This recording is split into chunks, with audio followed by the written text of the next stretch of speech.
Alright, hey YouTube, it's Burden Border again. This is part 3 to reptile breeding, and this is just a video about what to expect from your females and your males. Some of the attitudes. You can believe me, you cannot. Whatever I say is what I've seen happen. This is things that I've read about, things that I've noticed. Just go along with it. Alright, so you're going to keep your females in one tank, keep the males separate to relieve a little bit of stress. We got that in the first video. Now, with your females, you should expect, when you introduce him, he'll be a little bit hesitant at first. He'll walk around, you probably won't see them mate, but it will happen. He'll rattle his tail like crazy to show, and make a noise to show the females that he's a male. Then he'll start biting at their neck and their head and sometimes their tail and their legs. And then he'll mount.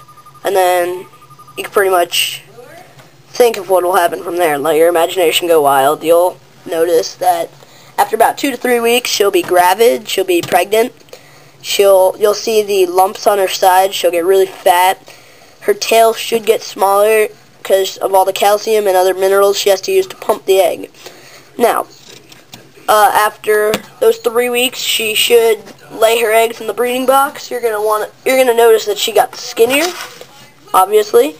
Then you're gonna go through the breeding box, take out the eggs. So pretend I have an egg here. You're gonna keep the egg, not turn it at all. Take it out. Draw an X with a Sharpie marker on it and place it in your vermiculite, a little bit wet. Put it in your incubator and let it sit for up to, I think, 45 to 60 days.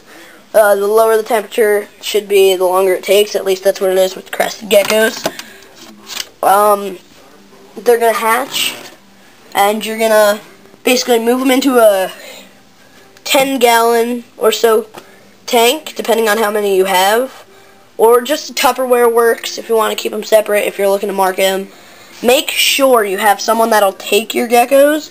Or if you're doing it for the fun, which I do, just keep them, a lot of them. Make sure you have someone to sell them to. Otherwise, you'll just be overcrowded with them and you won't know what to do. Now, you're going to take the 10-gallon tank and keep paper towels on the bottom. Keep it about 40% humidity, 80 degrees, give or take a little bit. Give them about a soda cap full of water, not like Gatorade or anything, maybe like a water bottle cap. Fill that with water. Get another one, fill it with calcium. Give them a little dish full of worms. Give them a little thing to hide under, and that's it. It's very low maintenance. Well, it's actually high maintenance, but it's really easy to do. That's all the way at the end, though.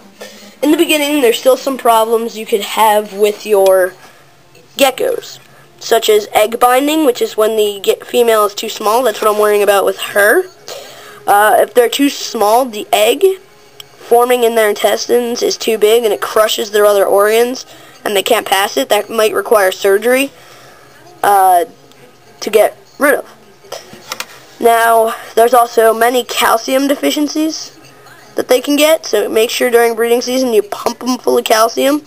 Every meal is dusted in calcium, and just get them calcium. Leave a dish in there once a month, change it. I use every couple weeks. And just remember that there is a bunch of medical problems that they can get, so make sure you're willing to risk your females with. You're risking that. I'm not saying not to breed them, but there are a couple problems that you could face. That's why I'm hesitant with this little girl. And just remember that you don't want them just dying. You don't want to be overrun with babies. Remember to have a safe place for them to go, and remember that it's more fun than scary.